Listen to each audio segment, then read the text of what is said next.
This recording is protected by copyright. No part may be reproduced without the prior permission of the University of South Australia.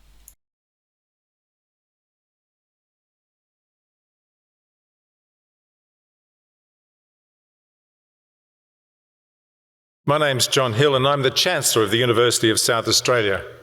To begin, I'd like to invite Jack Buckskin to the stage to welcome us to Kaurna country. Jack is a proud Kaurna and Narungga man who has dedicated his life to renewing a once strong Aboriginal language and culture. Welcome, Jack.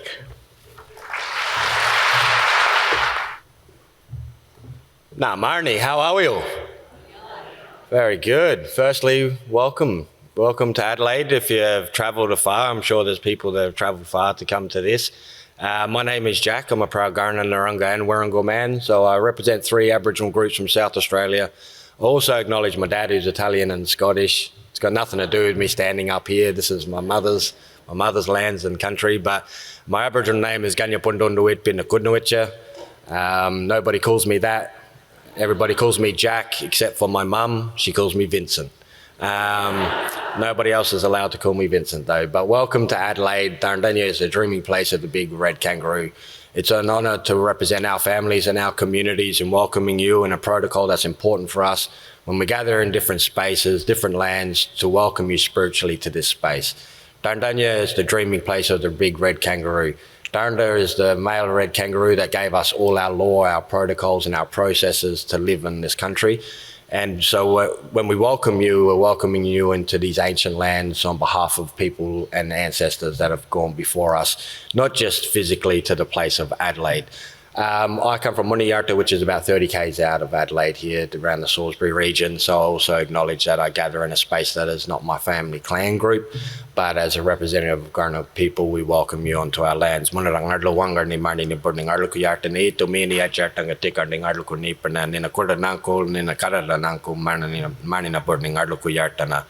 Ngarluku bukya na mina mukabanga yachartara tikama ngarluku mina iya ngarluku ni perna. So just let our ancestors know that we all come as friends to this space and that we acknowledge them as we gather here. And when we talk about ancestors, it's not just ancient ancestors, it's people that are no longer with us in the physical world that have made you come to this space, that have made you do what you do in your own daily lives. They guide and they protect you. It's our duty as humans not just to focus on the physical, but also focus on the spiritual. The spirit affects both the mind and the body, so the significance of this is really to talk about the importance of us as human beings and be invited into this space. I'm going to play a bit of the Yiraki, the didgeridoo, and I acknowledge Yolngu for allowing me to play it down here on Kaurna country. So I do that in our mother tongue language, but also in Yolngu Mata, acknowledging them and thanking them for allowing me to play it down here.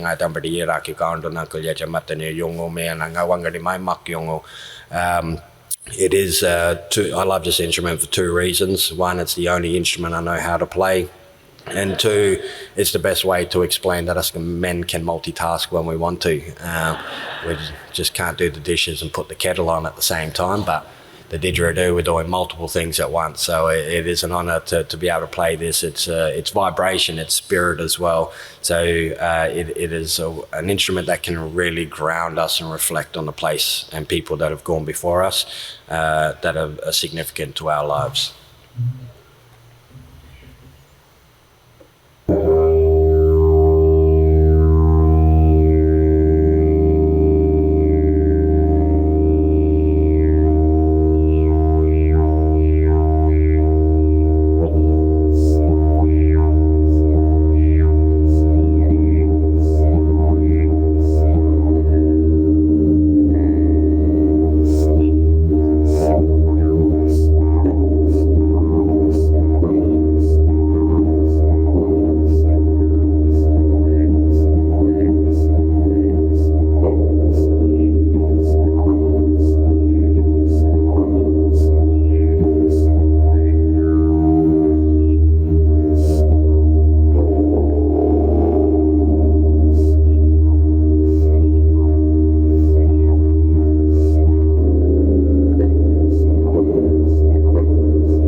Thanks very much indeed, Jack.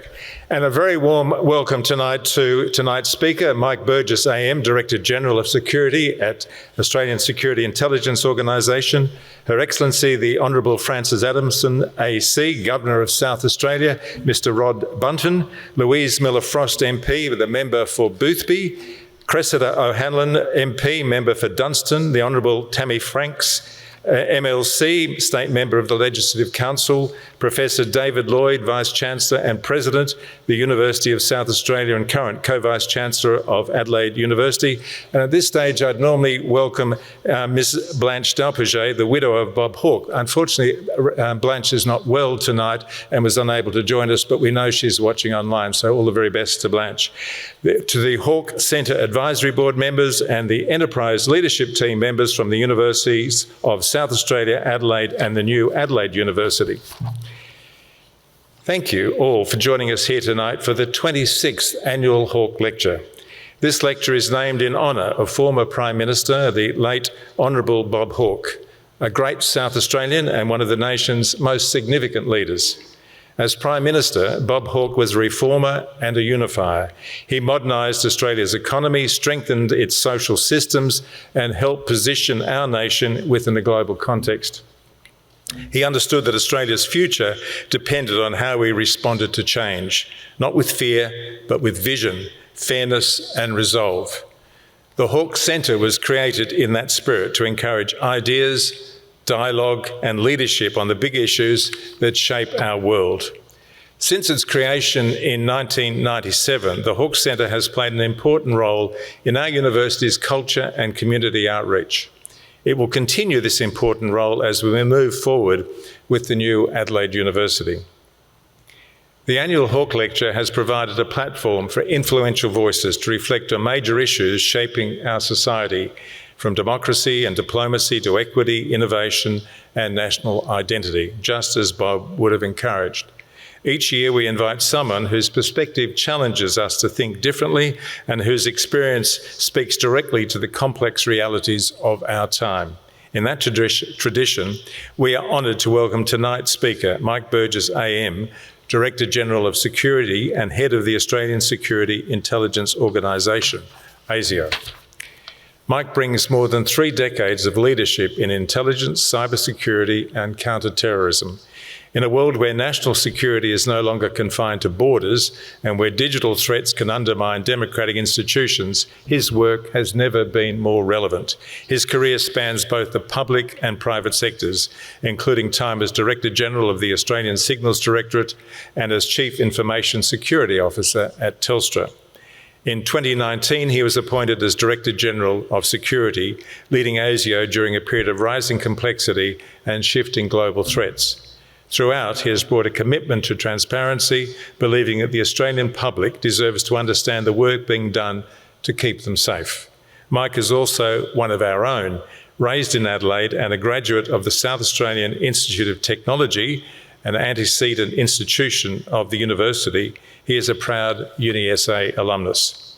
The first in his family to attend university, Mike embodies the transformative power of education and the importance of using that education in service of the greater good.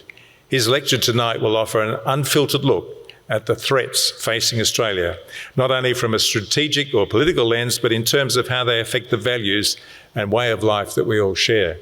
With deep insight, humility and clarity, Mike will help us better understand the role intelligence plays in shaping a resilient and secure future for our nation.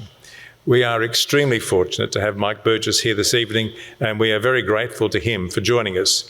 I'm sure that you're looking forward, as I am, to hearing from him this evening. I now invite Mike Burgess AM, Director General of Security, ASIO, to the stage, and please join me in giving him a very warm welcome.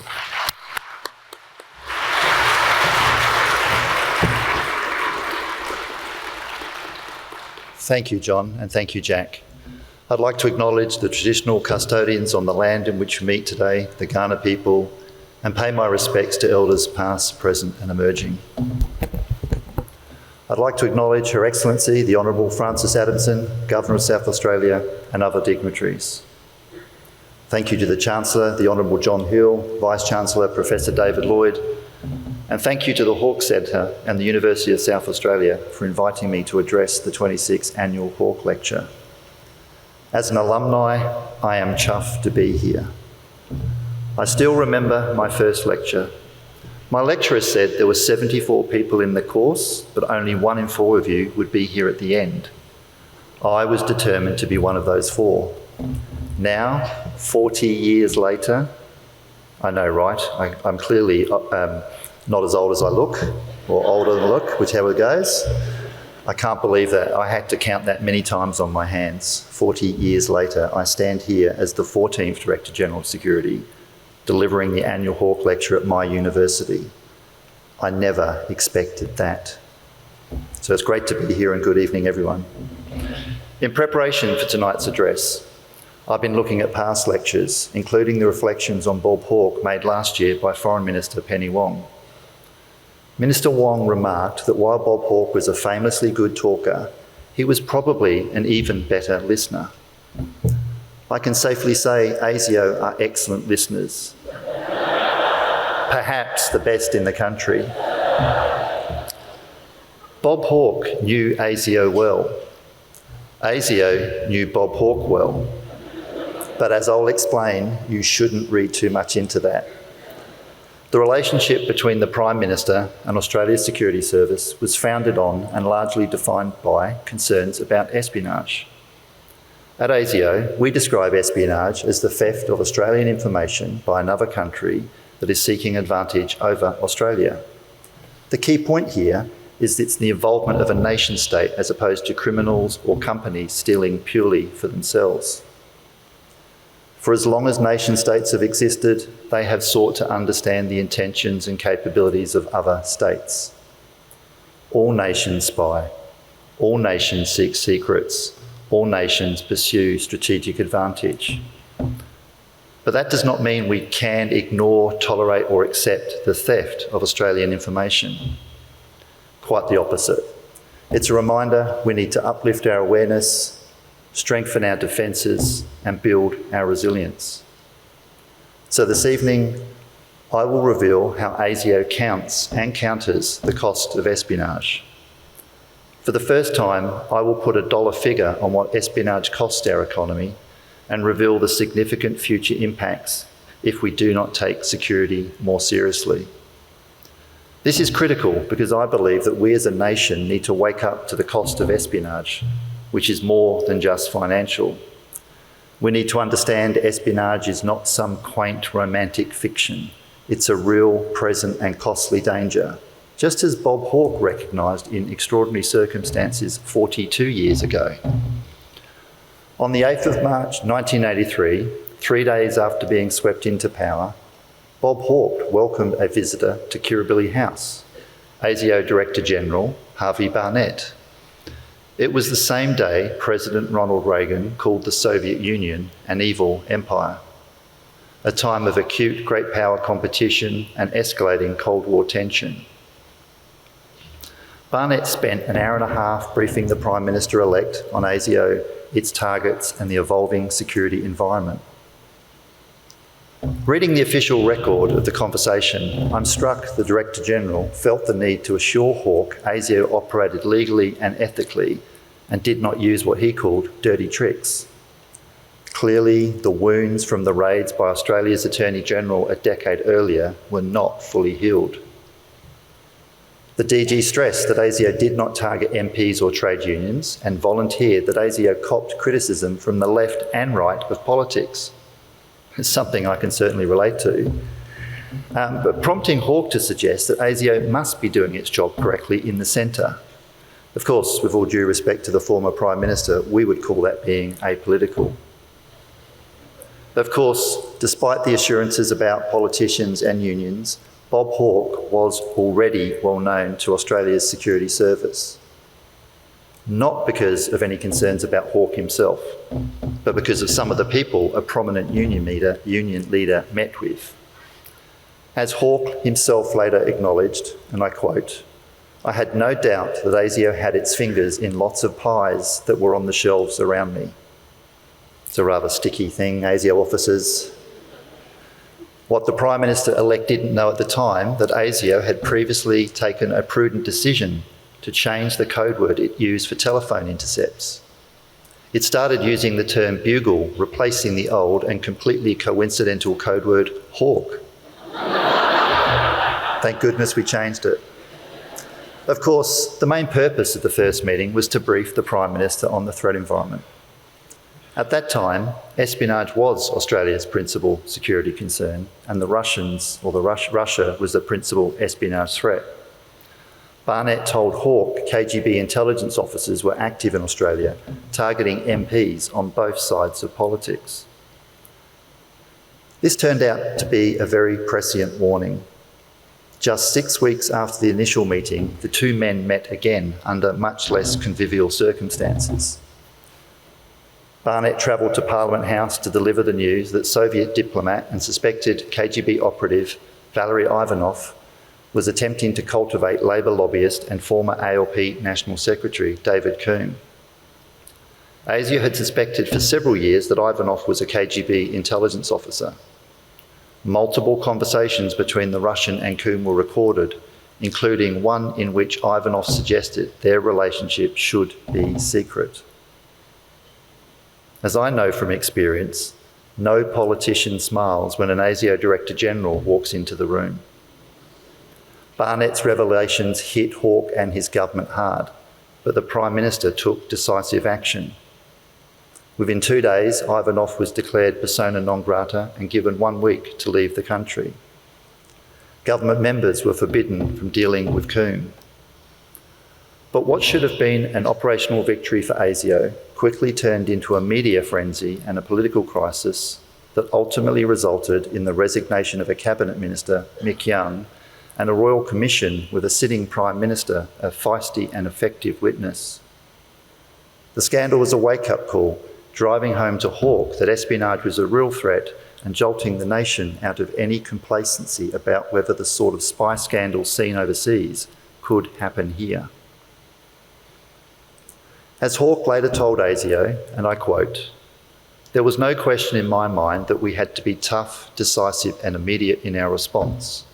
Any pussyfooting around could have been seen as soft on the threat of Soviet espionage. I knew it was a sort of make or break situation. And if we didn't handle that properly, we would have been a one-term government." Despite the claims of his critics, including David Coombe, the PM handled the crisis properly and went on to win 3 more elections. Fast forward to the present, and espionage remains one of Australia's principal security concerns. A new iteration of great power competition is driving a relentless hunger for strategic advantage and an insatiable appetite for inside information. Russia remains a persistent and aggressive espionage threat. Last year, 2 Russian-born Australian citizens were arrested and charged with an espionage-related offence. Separately, I can confirm in 2022, a number of undeclared Russian intelligence officers were removed from this country. The decision followed a lengthy ASIO investigation that found the Russians recruiting proxies and agents to obtain sensitive information and employing sophisticated tradecraft to disguise their activities. But Russia is by no means the only country we have to deal with. You would be genuinely shocked by the number and names of countries trying to steal our secrets. The obvious candidates are very active. I've previously named China, Russia and Iran, but many other countries are also targeting anyone and anything that could give them strategic or tactical advantage, including sensitive but unclassified information.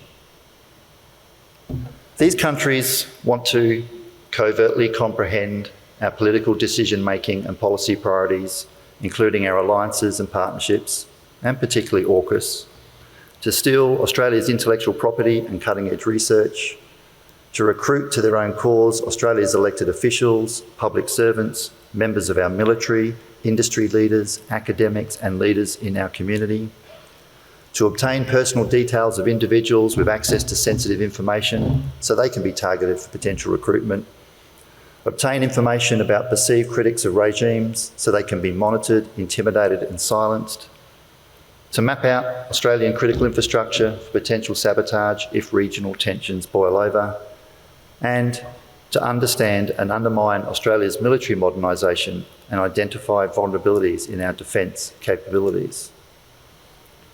Increasingly, foreign intelligence services are broadening their collection requirements beyond these traditional categories, aggressively targeting science and technology, particularly advanced technology that has both civilian and military applications, public and private sector projects, negotiations and investments that might give foreign companies a commercial advantage.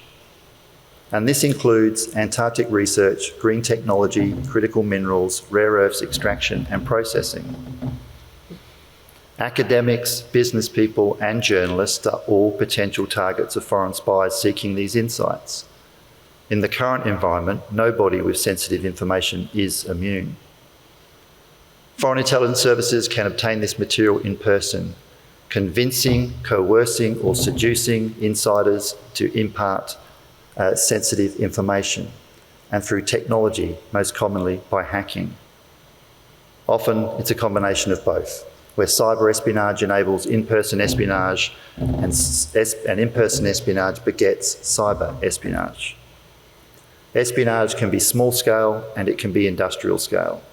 Spies can be opportunistic and spies can be patient, masquerading as diplomats, journalists, academics, business people and other professions to conduct sophisticated multi-year campaigns. ASIO has detected and disrupted countless examples of all these things. 24 major espionage and foreign interference disruptions in the last 3 years alone, more than the previous 8 years combined. And they are just the major disruptions. There have been many other cases. Spies have successfully recruited a security clearance holder who handed over an official documents on free trade negotiations. Foreign companies connected to intelligence services have sought to buy access to sensitive personal data, sought to buy land near sensitive military sites, and sought to collaborate with researchers developing sensitive technology. Foreign intelligence services tried to get an asset employed as a researcher at a media outlet with the aim of shaping its reporting and receiving early warning of critical stories.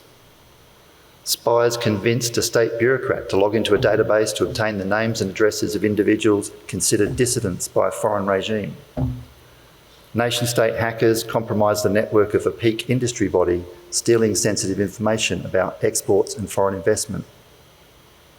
In another case, they hacked into the systems of a law firm involved in a sensitive government litigation. A foreign intelligence service directed multiple agents and their family members to apply for Australian government jobs, including the national security community, to get access to classified information. A visiting academic with the links to the foreign government broke into a restricted tech lab and filmed its contents. ASIO investigated all these plots. Some of them may yet result in police charges, so I won't go into further detail here, but they are just the tip of an espionage iceberg. Nation-states are spying at unprecedented levels and with unprecedented sophistication. ASIO is seeing more Australians targeted more aggressively than ever before, more than when Bob Hawke was in office, more than the height of the Cold War, and more than when another Labor Prime Minister, Ben Chifley, founded ASIO in response to American and British concerns about Soviet spying. This threat will not diminish anytime soon because the dynamics driving it will only intensify. In particular, we are seeing foreign intelligence services taking a very unhealthy interest in AUKUS and its associated capabilities. Australia's defence sector is a top intelligence collection priority for foreign governments seeking to blunt our operational edge, gain insights into our operational readiness and tactics, and better understand our allies' capabilities. Targets include maritime and aviation-related military capabilities, but also innovations with both commercial and military applications. And with AUKUS, we are not just defending our own sovereign capability, we are defending critical capabilities shared by and with our partners. Foreign intelligence services are proactive, creative and opportunistic in their targeting of current and former defence employees, relentless cyber espionage, in-person targeting and technical collection. In recent years, for example, defence employees travelling overseas have been subject to covert room searches, been approached at conferences by spies in disguise, and given gifts containing surveillance devices. Defence is alert to these threats and works closely with ASIO to counter them. Foreign intelligence services already consider Australia a difficult operating environment, and I'm determined ASIO will continue to play its part to make it even less hospitable. We will help defend AUKUS to ensure it is delivered without compromise. The Commonwealth Government is well attuned to espionage challenge, not just in defence, but more broadly. It fully backs ASIO as Australia's spy catchers.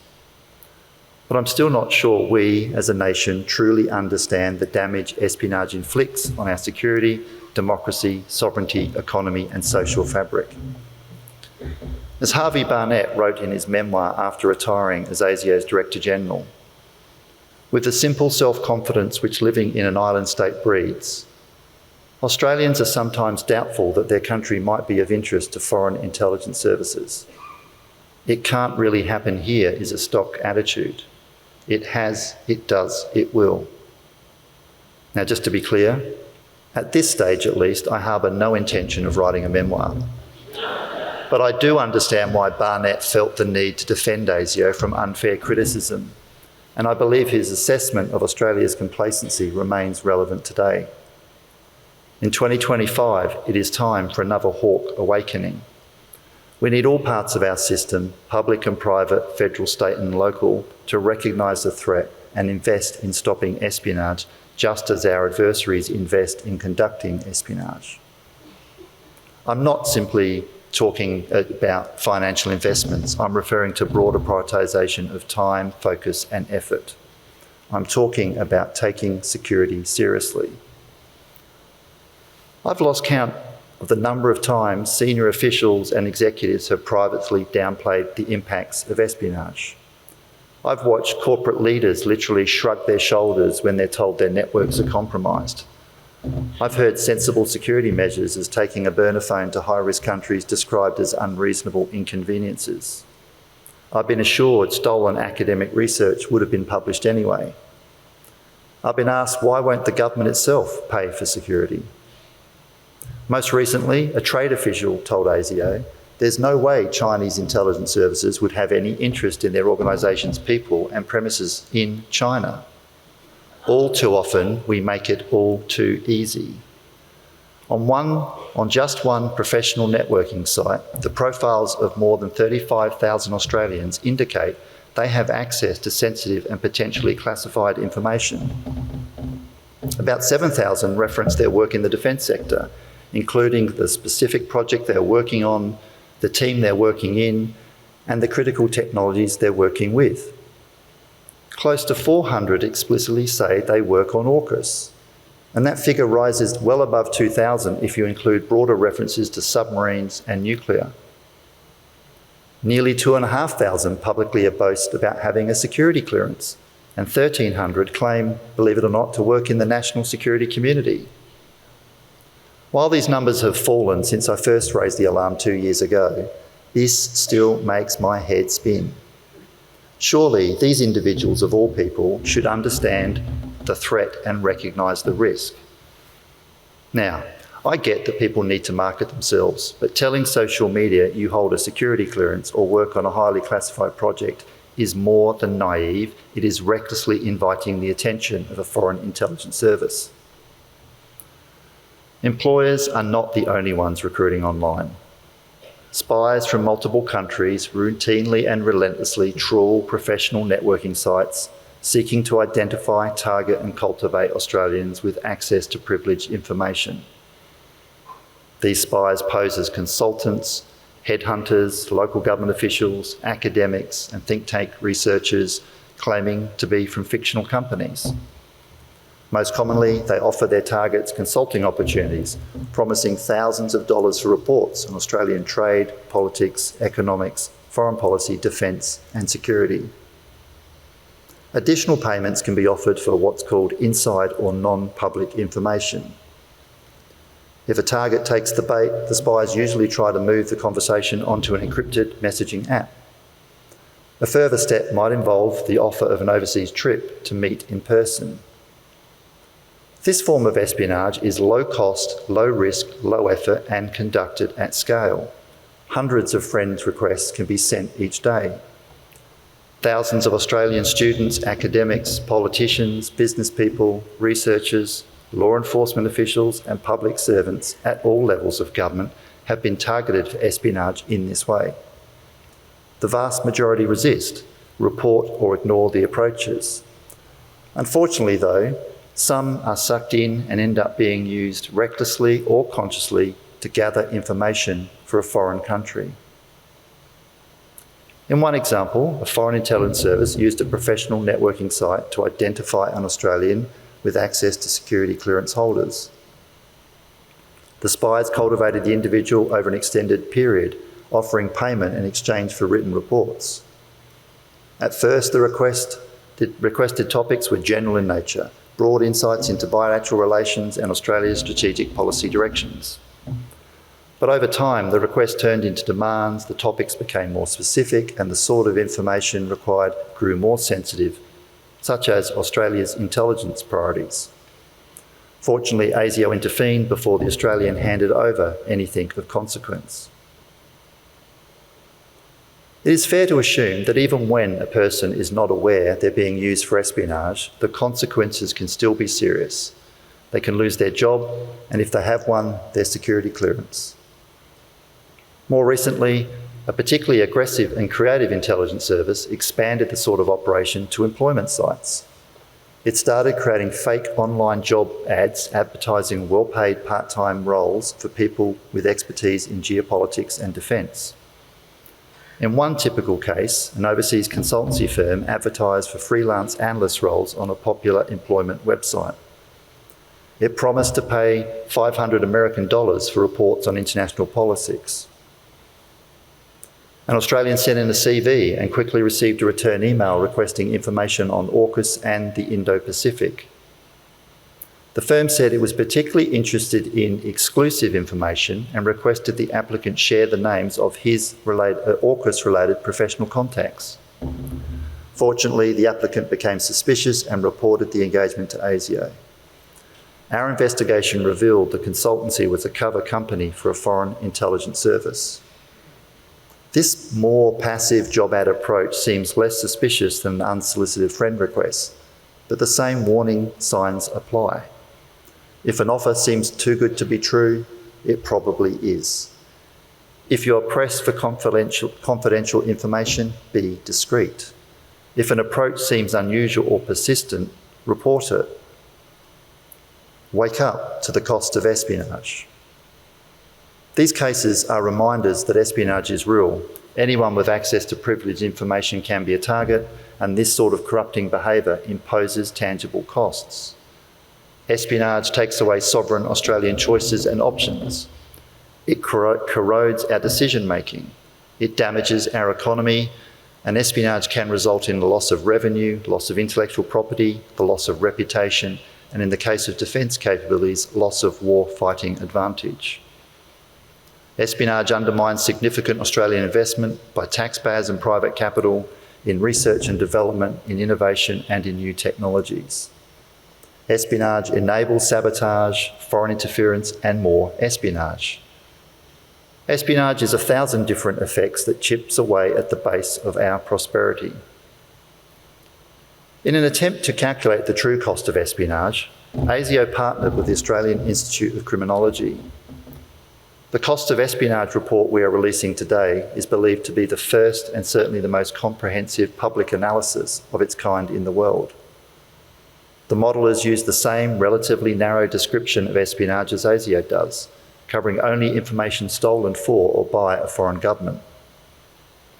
They were given access to some of our classified material, including relevant ASIO investigations, and they gathered further insights and examples from other agencies, industry groups, universities, think tanks, and other key stakeholders.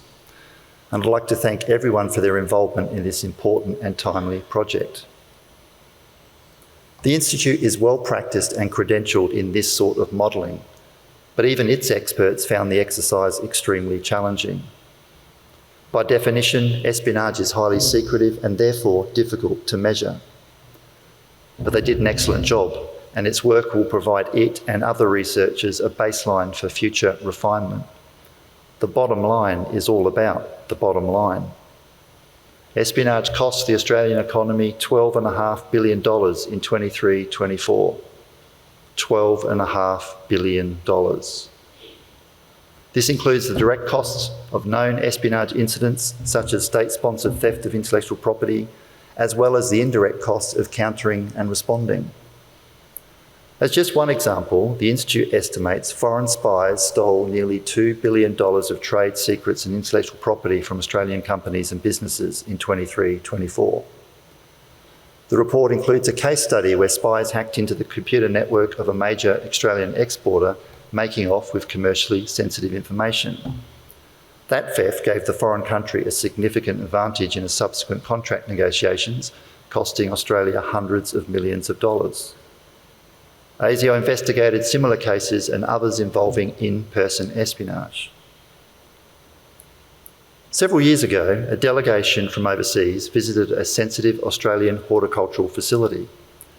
During an official tour of the site, a member of the delegation broke away, entered a restricted lab, and photographed a rare and valuable variety of fruit tree.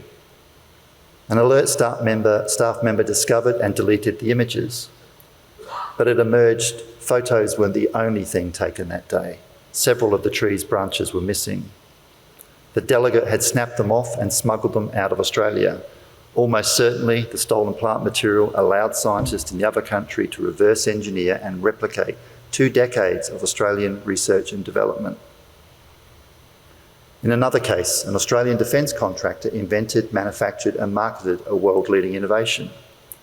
Sales boomed for a while, but suddenly collapsed for no apparent reason. Customers began flooding the company's repair centre with faulty products. While the returns looked genuine, closer examination revealed they were cheap and nasty knockoffs. An investigation uncovered what happened. 1 year earlier, a company representative attended a defence industry event overseas and was approached by an enthusiastic local.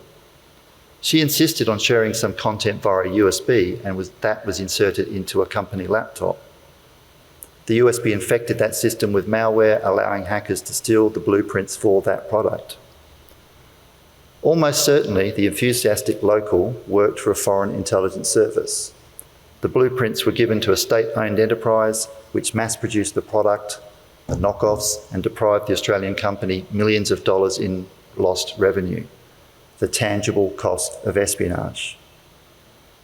More recently, an Australian company developed an expensive and highly sophisticated military capability, only for another country to unveil a prototype with unmistakable similarities shortly afterwards. While I cannot categorically say espionage was involved, spy chiefs do not believe in coincidences. We know an intelligence service from the other country tried to cultivate relationships with the company's employees, and ASIO identified more than 100 individuals on LinkedIn saying they worked on that project, with others posting specifications and functionality on open discussion forums. All of that created a cumulative and comprehensive set of information, people and opportunities for foreign powers to target and exploit. Increasingly, ASIO is seeing nation-states using even more sophistication and difficult to detect methods to illicitly obtain valuable information. Just last year, an Australian tech company went into voluntary administration after one of its investors made a series of decisions that made no commercial sense. These included selling the company's intellectual property, which had commercial and military applications, to a foreign corporation on terms highly unfavourable to the Australian company.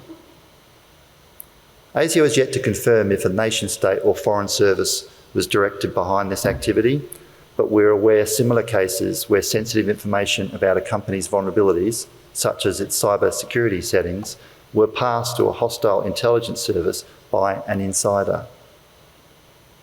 These examples all add up. In the cost of espionage report, they add up to more than $12 billion, $12.5 billion in 1 year.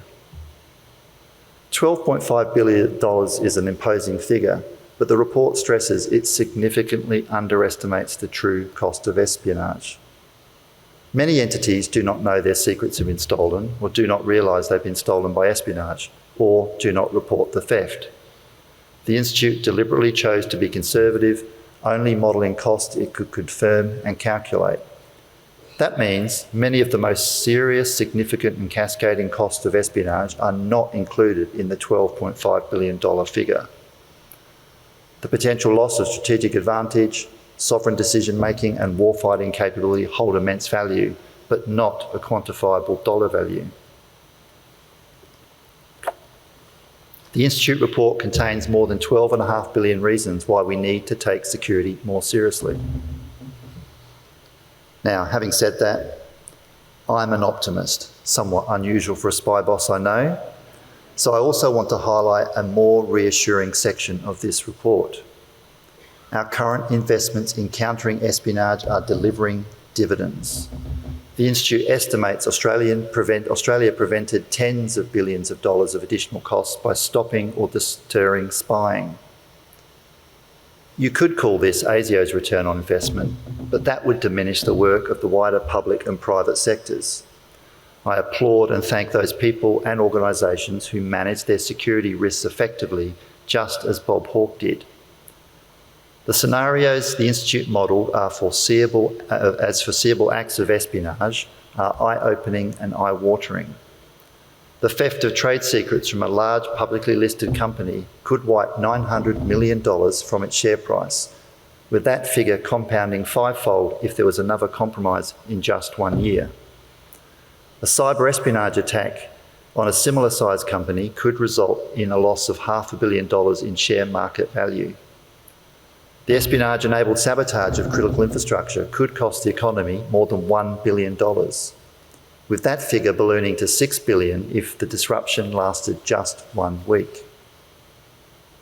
These events did not happen in 23-24, so they're not included in the $12.5 billion figure, but the report notes they are realistic possibilities in the future, and they will become even more realistic and even more possible if we do not continue to counter espionage and harden our defences. As the Institute states in the report, the costs are preventable only if applicable appropriate action is taken to address the threat from those who seek to harm Australia's national interest. Clearly, espionage imposes measurable, meaningful costs on the Australian government's businesses, universities and other entities. Australia is defending itself against some espionage, but more needs to be done. ASIO estimates the threat from espionage will only intensify. It is already more serious and sophisticated than ever before, so our response must also be more serious and sophisticated than ever before. Security is a shared responsibility, and in the prevailing threat environment, national security truly is national security. It's everybody's business. We all have a role to play. ASIO is not all-seeing and all-knowing, and we don't want to be. We cannot catch every spy. We need your help. And as I mentioned earlier, all parts of our system, public and private, federal, state and local, need to recognise the threat from espionage and invest in countering it.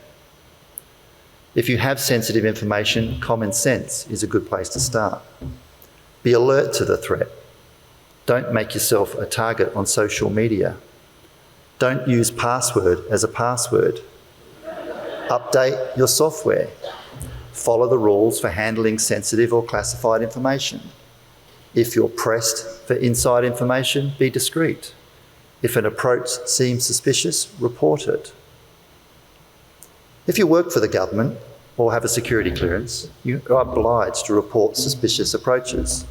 The easiest way is to get in touch with your security manager and fill in a contact report. Anyone else can call the National Security Hotline or use ASIO's reporting portal at nitro.asio.gov.au. Of course, common sense only gets you so far. Governments, businesses and organisations have a responsibility to establish and maintain robust security measures and to foster a strong security culture. As the tens of billions of dollars in prevented espionage costs suggests, many Australian entities are already doing this and doing it successfully. They know much more about what's required for their particular circumstances than I do. But having said that, given the scale of the threat, we can always do better and do more. CEOs and boards frequently ask me what good security looks like. ASIO is your security service, but we're not your security manager. But there are simple steps that you can take. In my opinion, an effective defence against potential espionage shares a lot of DNA with the effective defence against other foreseeable organisational challenges, like criminal theft, fraud, workplace accidents, and equipment failures. Understand the threat, identify the risk, and manage the risk. In the context of espionage, understanding the threat means acknowledging the threat is real, anyone with sensitive information can be a target, and the consequences for your bottom line, your reputation, and the national interest can be severe. Identifying the risk means knowing what is valuable and what is vulnerable in your organisation, whether that be data, assets, or people. Managing the risks involves a coherent, connected security strategy across your whole enterprise, your people, places, technology, and information. Building a high-tech fence isn't much help if you use password as a password, and great cybersecurity isn't much help if you can't control access to your premises. The people piece, though, is often overlooked. Firstly, I'm not suggesting managers need to conduct mass surveillance on their staff, but they do need to continuously educate them and stay alert to anomalous behaviour. If an organisation rarely reports security incidents or rarely disciplines anyone for security lapses, I suspect it's got poor security settings, not strong ones. Simple steps can make a major difference. The vast majority of compromises involve a known vulnerability with a known fix. It just wasn't addressed.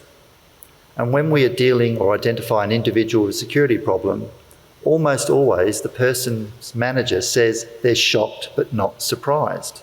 The signs were there, but again, the vulnerability wasn't addressed. So good security is achievable and good security works. Businesses and organisations don't need to be spy catchers. That's ASIO's job, but they can make, at the very least, spying more difficult. I think the other key message, and this might sound surprising given the security environment I've described this evening, is act, but don't overreact. The last thing Bob Hawke would want is for the fear of espionage to undermine our precious social cohesion by curtailing community engagement or stoking division. I note the values over there of the Hawke Lecture. Were this to happen, it would perversely have the same corrosive impacts as espionage itself. Don't assume every diplomat is a spy. Every friend request is suspicious. Every community group is connected to an intelligence service, or every foreign investment application is a potential problem. They're not. So what does this mean in practice? Given who is hosting tonight, I'll use an example from higher education. Now, I'm not suggesting universities should halt all joint research projects with overseas institutions. Far from it. But universities do need to understand the threat. Some foreign intelligence services use academic collaborations as cover. With that in mind, universities can identify the value and vulnerabilities of a particular project and consider how to manage that risk appropriately. In many cases, that means collaborating with care, alert to the threat, eyes wide open, and the national interest in mind and sensible safeguards in place. In some cases, though, a much more cautious approach will be required, particularly if the research is sensitive, and there will be examples or situations where the mitigation is impossible or the collaboration is definitely not in our national interests. As I mentioned earlier, common sense is a good place to start, and simple steps can make a major difference. The espionage threat is serious, but not insurmountable. The people conducting espionage are sophisticated, but not unstoppable. We cannot be defeatist or insecure about our security. We can and should have confidence in our ability to respond. After the passage of Australia's world-leading espionage and foreign interference laws, we saw several foreign intelligence services pausing, reconsidering and recalibrating their activities in Australia. The same thing occurred after the first charges were laid. I'm sometimes asked, if there's so much espionage, why aren't there more prosecutions? Before I get to that, I do want to acknowledge Chrissy Barrett, Deputy Commissioner for the Australian Federal Police, who's joining us tonight, a great partner the AFP are in us dealing with this, and they're the ones who arrest people, not ASIO, because we can't arrest anyone. That is their job. 3 people are currently before the courts on espionage-related charges, and I'm confident there could be more if anyone tries to compromise AUKUS. But not every case of espionage can be prosecuted, particularly if the perpetrators are offshore. In many circumstances, other tools such as visa cancellations or a knock on the door from your friendly security service can be far more effective and efficient than lengthy, costly prosecutions. For our part, ASIO is working with our partners to aggressively utilise every available tool.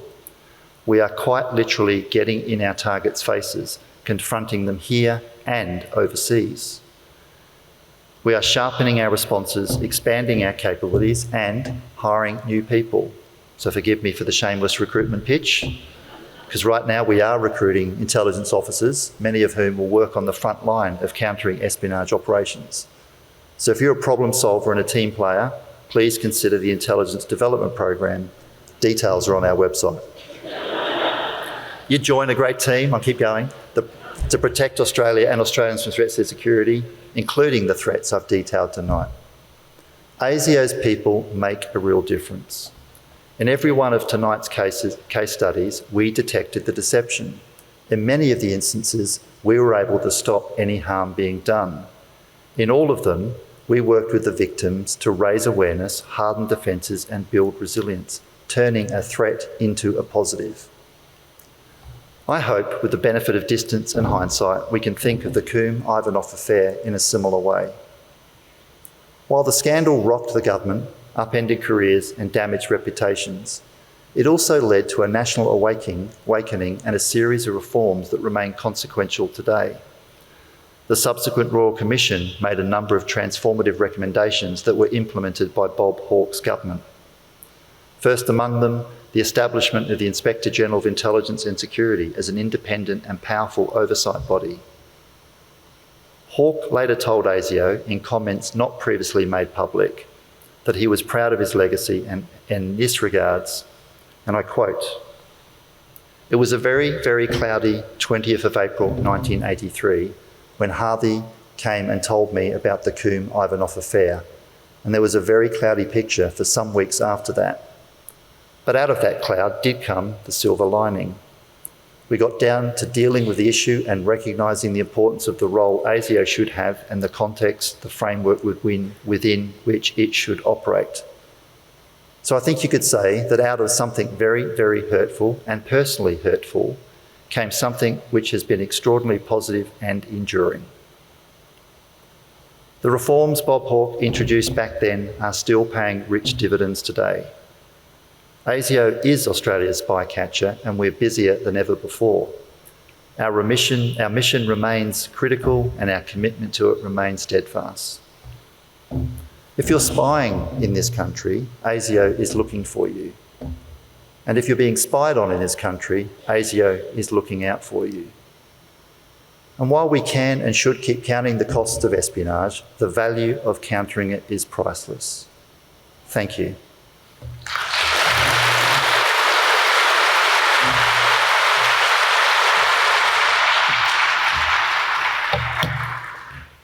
I was worried I was going to get taken out by somebody as I came across the stage there.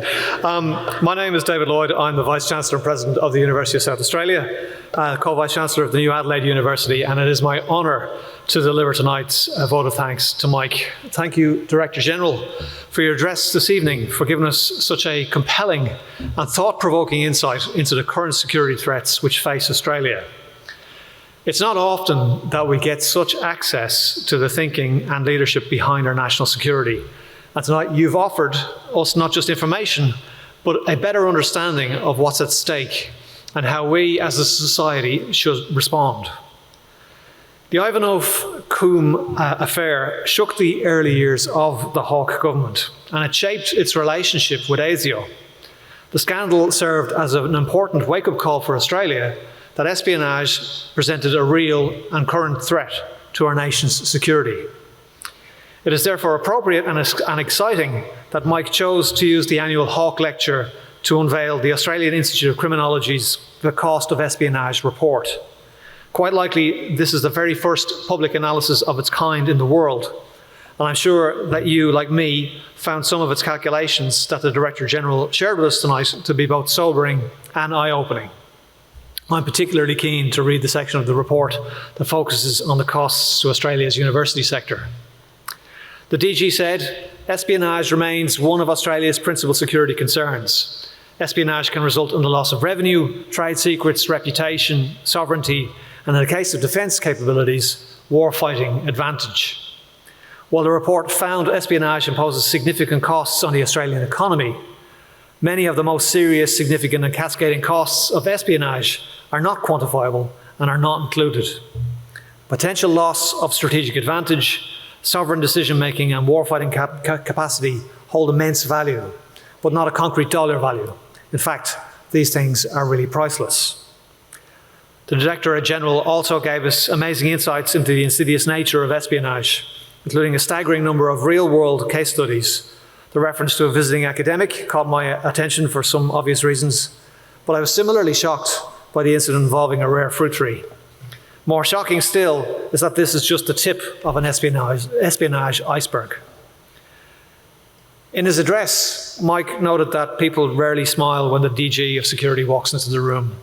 I know that when my phone rings and his name comes up, I sometimes shudder.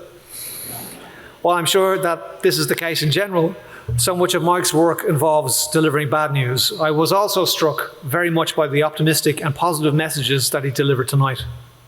And I'll quote Mike here. The espionage threat is serious, but not insurmountable. The people conducting espionage are sophisticated, but not unstoppable. He also detailed how Australia's efforts to counter espionage are delivering tangible outcomes. Thank you, Mike, for giving us all some sage and actionable advice on how we can do more in that space. Don't use password as your password.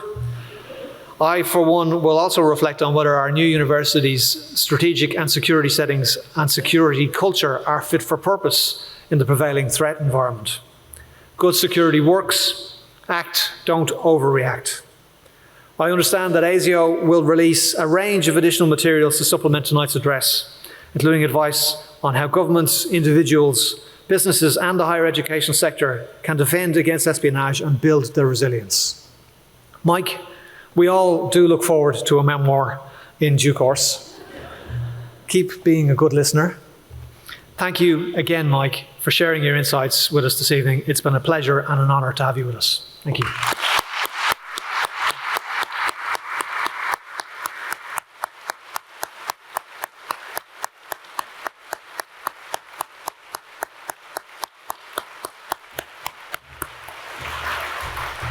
Ladies and gentlemen, I would also like to thank the Hawke Centre's Executive Director, Jacinta Thompson, and her team for bringing us this event tonight. It takes a lot of work to bring something so wonderful to the stage, so let's acknowledge that team as well.